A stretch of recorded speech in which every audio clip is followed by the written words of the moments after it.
नमस्कार दोस्तों, स्वागत है आप सभी का अपने YouTube channel BS success point पर।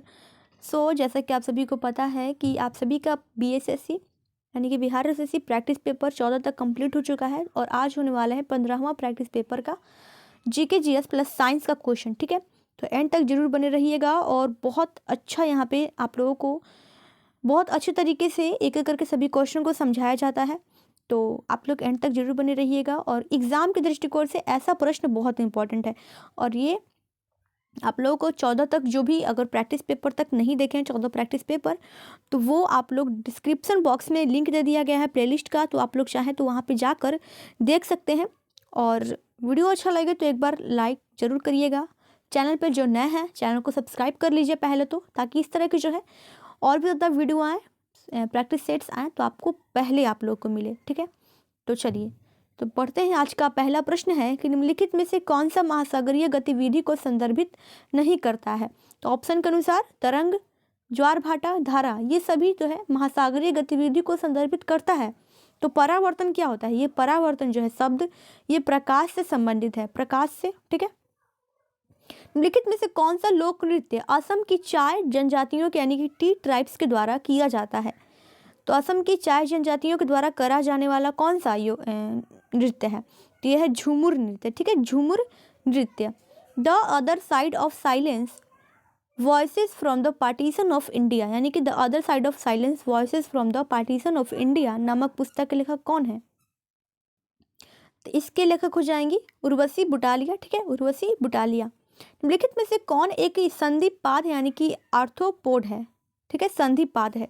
तो यहाँ पे सहस्त्रपाद। ठीक है, सहस्त्रपाद क्या है? एक संधिपाद है यानी कि ऑर्थोपोड है। प्रतिवर्ष भारतीय सेना दिवस कब मनाया जाता है? 15 जनवरी को। भारतीय सेना दिवस कब मनाते हैं? 15 जनवरी को। भारत में ब्रिटिश राज्य के संस्थापकों में एक रॉबर्ट क्लाइव किस वर्ष में भारत आया था? तो रॉबर्ट क्लाइव भारत कब आया था? 1743 में। ठीक है, निम्नलिखित में से कौन सा जोड़ा सही है?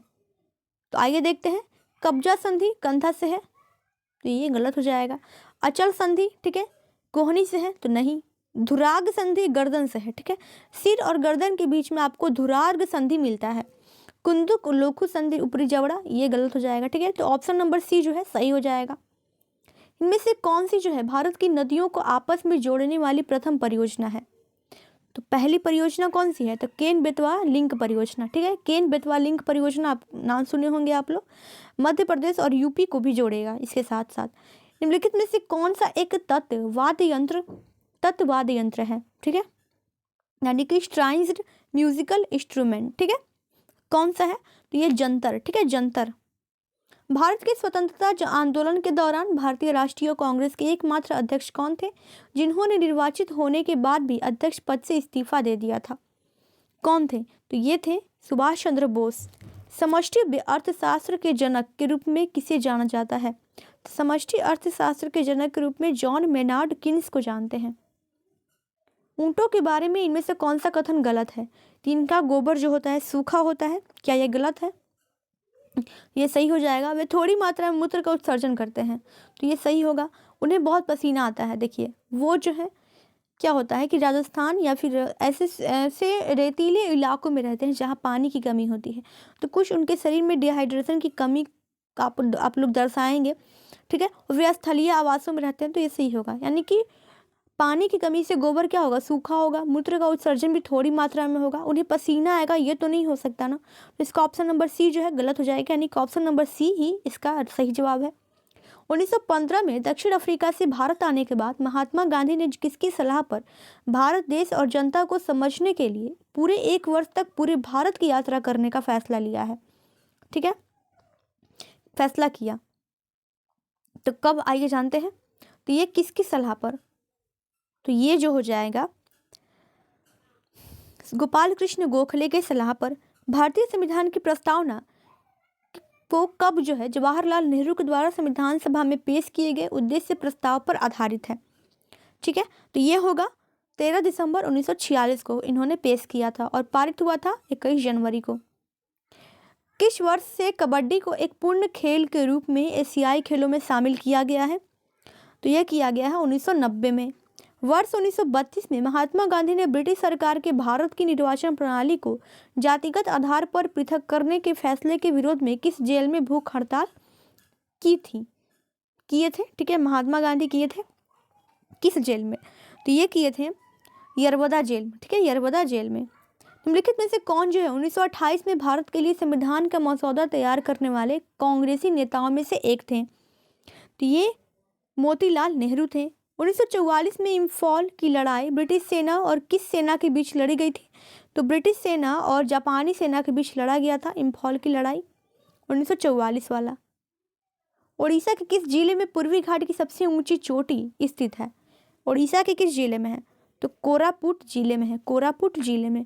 निम्नलिखित में से किसे भारत के लिए शीर्ष स्तर की संस्था के रूप में स्थापित किया गया था? तो राष्ट्रीय आवास बैंक को शीर्ष स्तर की संस्था के रूप में स्थापित किया गया था। ओलंपिक गोल्फ टूर्नामेंट में भाग लेने वाली पहली भारतीय महिला इनमें से कौन थी? तो ओलंपिक गोल्फ टूर्नामेंट में भाग लेने वाली पहली भारतीय महिला कौन है? तो ये है अदिति अशोक। निम्नलिखित में से कौन सी खरीफ की फसल है? तो कौन सी? तो मूंगफली जो हो जाएगी खरीफ की फसल है। वायुमंडलीय दाब को मापने के लिए निम्नलिखित में से किस वैज्ञानिक उपकरण का उपयोग किया जाता है? तो ये बैरोमीटर का उपयोग करते हैं। 1932 में महात्मा गांधी और किसके बीच पूना पैक्ट पर हस्ताक्षर किया गया था? तो 1932 में किया गया था बी.आर. अम्बेडकर के द्वारा महात्मा गांधी और बी.आर. अम्बेडकर के बीच पूना पैक्ट पर हस्ताक्षर। ठीक है, चलिए आगे बढ़ते हैं। ये बी.आर. अम्बेडकर के बीच हुआ था, जब हम महात्मा गांधी और बी.आर. अम्बेडकर के बीच। अपस्मार यानी कि मिर्गी से शरीर का कौन सा अंग प्रभावित होता है? तो अपस्मार से जो प्रभावित होने वाला अंग है वो होगा हृदय। ठीक है, हृदय जो है यानी मिर्गी से हृदय जो है प्रभावित होता है। देखिए, मिर्गी से हृदय नहीं होगा यहाँ पे मस्तिष्क। ठीक है, मस्तिष्क प्रभावित होता है। चलिए आगे बढ़ते हैं। नर्मदा नदी मध्य प्रदेश में किस पहाड़ी से निकलती है? तो नर्मदा नदी जो है मध्य प्रदेश के अमरकंटक की पहाड़ी से निकलती है। भारतीय रिजर्व बैंक ने 1 रुपए के प्रतीक को निम्नलिखित में से किस वर्ष अपनाया? भारतीय रिजर्व बैंक ने रुपए के प्रतीक को 2010 में अपनाया गया था। ठीक है, 2010 में। हिल पैलेस संग्रहालय कहाँ स्थित है? तो हिल पैलेस संग्रहालय है कर्नाटक में, नहीं यहाँ पे केरल में। ठीक है, केरल में हिल पैलेस संग्रहालय है। विश्व बैंक के वर्गीकरण के अनुसार जुलाई 2019 तक उच्च मध्यम आय वाले देशों में प्रति व्यक्ति सकल राष्ट्रीय आय अमेरिकी डॉलर में कितना के बीच है? तो ये होगा 3,996 से लेकर 12,375 डॉलर के बीच में है। भारत में पीर बुधान का मेला प्रतिवर्ष कहाँ लगता है? तो पीर बुधान का मेला मध्य प्रदेश में लगता है। भारतीय संविधान का अनुच्छेद 123 के तहत अध्यादेशों की घोषणा करने की शक्ति निम्नलिखित में से किसके पास होती है? तो ये होती है भारत के राष्ट्रपति के पास। ठीक है, और राज्यपाल अगर कहेगा तो 213। ठीक है, राज्यपाल का अध्यादेश 213। निम्नलिखित में से कौन सा पुराना ग्रैंड स्लैम टेनिस टूर्नामेंट है? तो ये होगा विंबलडन जो पुराना ग्रैंड स्लैम टेनिस टूर्नामेंट है। निम्नलिखित विकल्पों में से कौन सी सबसे भारी गैस है? तो भारी गैस कौन सा है? तो ये हो जाएगा रेडॉन। महान बल्लेबाज और कमेंटेटर डीन जोन्स जिनका निधन 24 सितंबर 2020 को हृदय गति रुक जाने के कारण हुआ था, अपने खेल के दिनों में वे किसका प्रतिनिधित्व करते थे? तो वे करते थे ऑस्ट्रेलिया का प्रतिनिधित्व। ठीक है, राज्याधिकार के लिए मुगलों ने किस विरासत का अनुसरण किया है? तो किस विरासत का अनुसरण किया है? तो सामुदायिक विरासत का। नगर निगम की बैठकों की अध्यक्षता कौन करता है? तो महापौर करता है। ठीक है, महापौर। नवंबर 2020 में निम्नलिखित में से कौन बिहार के मुख्यमंत्री बने हैं? नीतीश कुमार बने हैं। ठीक है, निम्नलिखित में से कौन सा मृदा निर्माण का कारक नहीं है? तो मृदा निर्माण का कारण कौन नहीं है? तो कार्बनिक सामग्री की भूमिका जो है मृदा निर्माण का कारक नहीं है। अलाउद्दीन खिलजी ने अपने सैनिकों के लिए एक नए सैनिक नगर का निर्माण कराया, जिसका नाम क्या था? तो जिसका नाम था सिरी। ठीक है, सिरी नाम था। चलिए आगे बढ़ते हैं कि द गोल्डन बोट जो है, द गोल्डन बोट नामक पुस्तक किसने लिखा है? द गोल्डन बोट लिखे हैं रविन्द्रनाथ टैगोर। ठीक है, सूफी उस्ताद अपनी सभाओं को अपनी खानकाहों में आयोजित करते थे, जिन्हें क्या कहा जाता था? तो जिन्हें जो है धर्मशाला कहा जाता था, धर्मशाला। ठीक है, कौन सा देश दुनिया का अग्रणी नार्को स्टेट बन गया है? दुनिया का अग्रणी नार्को स्टेट बनने वाला कौन सा देश है? सीरिया है। प्रधानमंत्री नरेंद्र मोदी ने किस राज्य में 10,900 करोड़ रुपए से अधिक की विभिन्न परियोजनाओं का शिलान्यास और राष्ट्र को समर्पित किया है? तो किस राज्य में? तो ये हो जाएगा आपको असम राज्य में। ठीक है। भारतीय उच्च आयोग ने किस देश में अपना 16वां वीजा आवेदन केंद्र खोला है? तो भारतीय उच्च आयोग ने ये खोला है बांग्लादेश में। फेमिना मिस इंडिया वर्ल्ड 2023 का ताज किसने जीता है? तो फेमिना मिस इंडिया वर्ल्ड 2023 का ताज जीता है नंदिनी गुप्ता ने। तेलंगाना के मुख्यमंत्री के चंद्रशेखर राव ने भारतीय संविधान के निर्माता की 132वीं जयंती को चिन्हित करने के लिए किस शहर में बी.आर. अम्बेडकर की 125 फुट ऊंची कांस्य प्रतिमा का अनावरण किया है? तो ये हैदराबाद में किया गया है।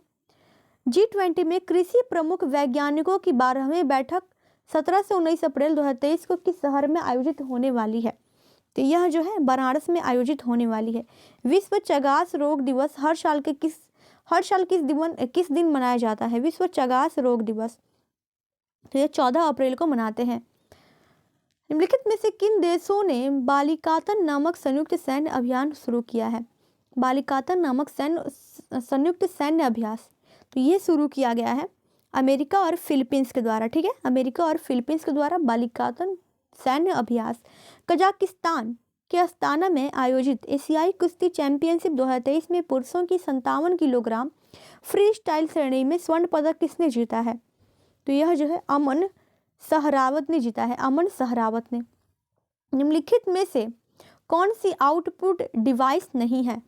कौन जो है आउटपुट डिवाइस नहीं है? तो स्कैनर। ठीक है। स्कैनर जो है आउटपुट डिवाइस नहीं है। निम्नलिखित में से किसकी कमी से वर्णांधता और कमजोर दृष्टि की समस्या उत्पन्न होती है? तो विटामिन ए की कमी से। निम्नलिखित हस्तियों में से किसे कुष्ठ रोग उन्मूलन के क्षेत्र में योगदान के लिए 2018 में गांधी शांति पुरस्कार से सम्मानित किया गया था? तो ये योहेई सासाकावा को सम्मानित किया गया था। चुंबकीय फ्लक्स की एसआई इकाई क्या है? तो बेवर हो जाएगी। ठीक है। बेवर। क्रायोजेनिक इंजन में ईंधन के रूप में इनमें से किसका उपयोग करते हैं? तो ईंधन के रूप में करते हैं तरल ऑक्सीजन और तरल हाइड्रोजन का उपयोग क्रायोजेनिक इंजन में।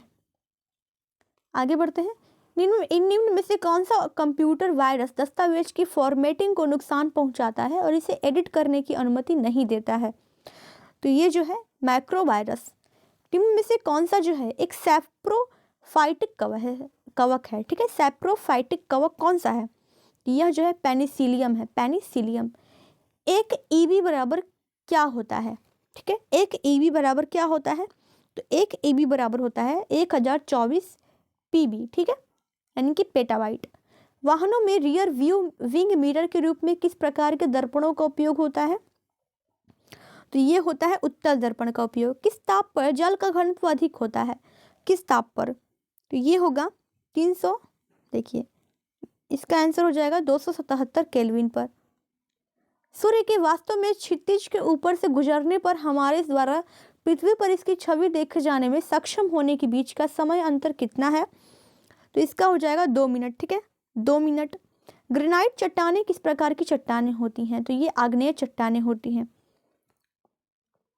इसरो द्वारा GSLV वाहन पर लॉन्च किए गए नवीनतम भू स्थिर संचार उपग्रह का नाम बताएं, जिसे विशेष रूप से भारतीय वायुसेना के लिए उसकी संचार क्षमताओं को बढ़ाने के लिए बनाया गया है। तो ये बनाया गया है G-SAT-7A को। कोशिका का वह बाह्यतम आवरण कौन सा है जो कोशिका के अवयवों को उसके बाह्य आवरण से बाह्य वातावरण में अलग करता है? तो ये जो है प्लाज्मा झिल्ली अलग करता है। निम्नलिखित में से कौन सा दुर्घटनावश या इरादतन रूप से डेटा के अनाधिकृत व्यक्तियों के समक्ष प्रकटीकरण या अनाधिकृत संशोधन या नष्ट किए जाने के संरक्षण को संदर्भित करता है? तो डेटा सुरक्षा जो है संदर्भित करता है। निम्नलिखित में से कौन सा तत्व एक बहुमुखी तत्व है जो सभी सजीवों और हमारे द्वारा उपयोग की जाने वाली कई चीजों का आधार बनाता है? तो कार्बन है। निम्नलिखित में से कौन सी एक इनपुट डिवाइस है? इनपुट डिवाइस है। देखिए स्पीकर, प्रिंटर, मॉनिटर, माउस। इनमें से कौन सा हो जाएगा? तो माउस जो है, माउस वर्क करता है इनपुट में। ठीक है। उन पशुओं को क्या कहा जाता है जो पौधों और पशुओं दोनों को खाते हैं? तो उनको कहते हैं, क्या कहते हैं, आगे देखते हैं। उनको कहते हैं सर्वाहारी, यानी ठीक है, पौधों और पशुओं दोनों को खाते हैं। जैसे क्या हो गया, मनुष्य हो गया, मनुष्य, ठीक है। कंप्यूटर की प्राथमिक मेमोरी कौन सी होती है? तो कंप्यूटर की प्राथमिक मेमोरी जो होती है रैम होती है, ठीक है, रैंडम एक्सेस मेमोरी। चलिए अब आगे बढ़ते हैं। विसरण एक प्रक्रिया है जिसके द्वारा क्या होता है? तो विसरण एक प्रक्रिया है जिसके द्वारा होता है ऑक्सीजन पूरी प्लाज्मा झिल्ली में जा सकती है, जिसके द्वारा ऑक्सीजन जो है पूरी प्लाज्मा झिल्ली में जा सकती है। अक्टूबर 2020 में बोस्टन के इंडिया इंटरनेशनल फिल्म फेस्टिवल में लाइफ टाइम अचीवमेंट पुरस्कार से किसे सम्मानित किया गया है? तो ओम पुरी को सम्मानित किया गया है। 2021 में महिला दिवस के अवसर पर नीता अंबानी ने महिलाओं के लिए कौन सा एक सोशल मीडिया और नेटवर्किंग प्लेटफॉर्म की शुरुआत किया है? किस नामक? तो हर सर्किल नामक जो है सोशल मीडिया और नेटवर्किंग प्लेटफॉर्म हर सर्किल के नाम से शुरुआत किया है। वैश्विक स्तर पर विश्व साइकिल दिवस कब मनाते हैं? तो वैश्विक स्तर पर विश्व साइकिल दिवस 3 जून को मनाया जाता है। WTO एक वैश्विक संगठन है। WTO के संबंध में निम्नलिखित में से कौन सा कथन गलत है? तो यह है इसका पूर्ण रूप वर्ल्ड ट्रांसपोर्ट ऑर्गेनाइजेशन है, ठीक है। 2021 के गणतंत्र दिवस परेड में उत्तर प्रदेश की झांकी को सर्वश्रेष्ठ झांकी के रूप में चुना गया था। उत्तर प्रदेश को यह पुरस्कार किसके द्वारा प्रदान किया गया था? तो यह प्रदान किया गया था किरण रिजिजू के द्वारा, ठीक है, किरण रिजिजू के द्वारा। भारतीय संविधान के अनुसार निम्न में से कौन मंत्री परिषद का गठन नहीं करते हैं? ठीक है, तो ये हो जाएंगे स्थानीय सरकार के मंत्री। जनवरी 2021 में शुरू की गई प्रधानमंत्री कौशल विकास योजना यानी कि PMKVY के तीसरे चरण के संबंध में निम्नलिखित में से कौन सा कथन गलत है?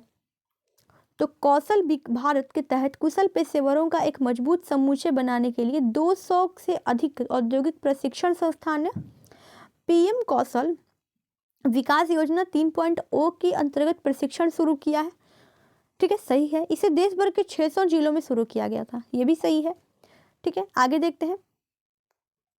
यह कौशल विकास और उद्यमिता मंत्रालय द्वारा संचालित किया गया था, ये भी सही है। लेकिन यहाँ पे देखिए ऑप्शन नंबर डी इसका गलत हो जाएगा। यह इसका लक्ष्य 2020 से 30 तक की योजना अवधि में 8 लाख उम्मीदवारों को प्रशिक्षण प्रदान करना था, ये गलत हो जाएगा। यानी कि ऑप्शन नंबर डी जो है इसका सही जवाब हो जाएगा। चंद्रयान 2 जो है 22 जुलाई 2019 को प्रक्षेपित किया गया था। इसके संबंध में निम्नलिखित में से कौन सा विकल्प गलत है? तो आइए देखते हैं। इसका मिशन का लक्ष्य चंद्रमा के उत्तरी ध्रुव पर खोज करना था, ये नहीं होगा। चंद्रयान 3 जो है, चंद्रयान 3 का लक्ष्य था कि चंद्रमा के उत्तरी ध्रुव पर लैंड करना यानी कि खोज करना। यह इसरो द्वारा विकसित दूसरा चंद्र अन्वेषण मिशन था, ठीक है, यही सही होगा। श्रीहरिकोटा के सतीश धवन अंतरिक्ष केंद्र से प्रक्षेपित किया गया था, ये भी सही है। यह ऑर्बिटर लैंडर और रोवर को एक साथ ले गया था, ये भी सही है। यानी कि ऑप्शन नंबर ए जो है इसका गलत जवाब हो जाएगा। चलिए, हमें सकल घरेलू उत्पाद का आकलन करते समय केवल तैयार माल के मूल्य का विचार करना चाहिए। क्यों? क्योंकि, ठीक है, क्योंकि जो है तैयार माल के मूल्य में पहले से ही मध्यवर्ती माल का मूल्य शामिल होता है। औरंगजेब के संबंध में निम्नलिखित में से कौन सा कथन गलत है? उसे आलमगीर के नाम से जाना जाता था, ये भी सही है, ठीक है। सत्ता के लिए अपने संघर्ष में औरंगजेब ने अपने भाई दारा को एक लड़ाई में निर्णायक रूप से हराया और अपने पिता को आगरा में ही अपने महल में नजरबंद किया। वो शाहजहां और मुमताज का, ये गलत हो जाएगा, ठीक है, मुमताज जो था, मुमताज का दूसरा पुत्र नहीं था, ठीक है। मुमताज का क्या था? दारा शुजा औरंगजेब तीसरा पुत्र था, यहाँ पे तीसरा पुत्र 18वीं शताब्दी में, ये सही हो जाएगा। ऑप्शन नंबर सी इसका गलत होगा, ठीक है। चंद्रगुप्त मौर्य मौर्य वंश के संस्थापक थे। भारतीय इतिहास में उनके शासन के बारे में लिखित में से कौन सा कथन गलत है? तो इसका हो जाएगा option number B. Bairam Khan उनका सबसे अच्छा सहयोगी, संरक्षण और मार्गदर्शक था, ये गलत हो जाएगा, ठीक है। बैरम खान अकबर का था, ठीक है, संरक्षण। महामारी के कारण 2020 में किस ग्रैंड स्लैम टेनिस टूर्नामेंट का आयोजन नहीं हो सका है? तो यह हो जाएगा विंबलडन का। जालियांवाला बाग की घटना के संबंध में लिखित में से कौन सा कथन गलत है? तो जालियांवाला बाग की घटना चौरी चौरा की घटना के बाद हुई थी, जिसमें प्रदर्शनकारियों का एक बड़ा समूह पुलिस के साथ भिड़ गया था, ये गलत हो जाएगा, ठीक है, ये गलत है। तो ऑप्शन नंबर ए सही हो जाएगा। भारतीय संविधान सभा भारतीय स्वतंत्रता संग्राम के संदर्भ में निम्नलिखित में से कौन सा कथन गलत है? ये शेख मुजम्बुर रहमान ने भारत के स्वतंत्रता संग्राम में महत्वपूर्ण भूमिका निभाई थी, ये गलत हो जाएगा। चलिए अब लास्ट क्वेश्चन आपके सामने कि हैदराबाद के चार मीनार के संबंध में निम्नलिखित में से कौन सा कथन गलत है। ये गलत और सही वाला पूछता है ना, तो बहुत क्या हो जाता है कि ऐसा क्वेश्चन बस 2-3 रहना चाहिए, ज़्यादा नहीं। इसमें बहुत ज़्यादा दे दिया है। मेहराब कमरों की 4 मंजिल और मेहराबों की दीर्घा को सहारा देते हैं, ये गलत है। ठीक है, कौन सा कथन गलत है, यही गलत है। इसे 1591 में मोहम्मद कुली कुतुब शाह के द्वारा बनवाया गया था, सही है। यह शहर में प्लेग के अंत को चिन्हित करता है, ये भी सही है। यह उत्तर, दक्षिण, पूर्व और पश्चिम की ओर उन्मुख 4 भव्य मेहराबों पर बनाया गया है। ठीक है, ऑप्शन नंबर सी इसका गलत हो जाएगा। तो 85 तक क्वेश्चन आप लोगों का कंप्लीट हो चुका है। आई होप आप लोग को क्वेश्चन अच्छा लगा होगा, वीडियो एंड तक देखे होंगे, तो बहुत बहुत धन्यवाद आपका। ठीक है, तो मिलते हैं अगले वीडियो में। थैंक्स टू ऑल, और आप लोग इस चैनल को सब्सक्राइब करिए, लाइक कीजिए।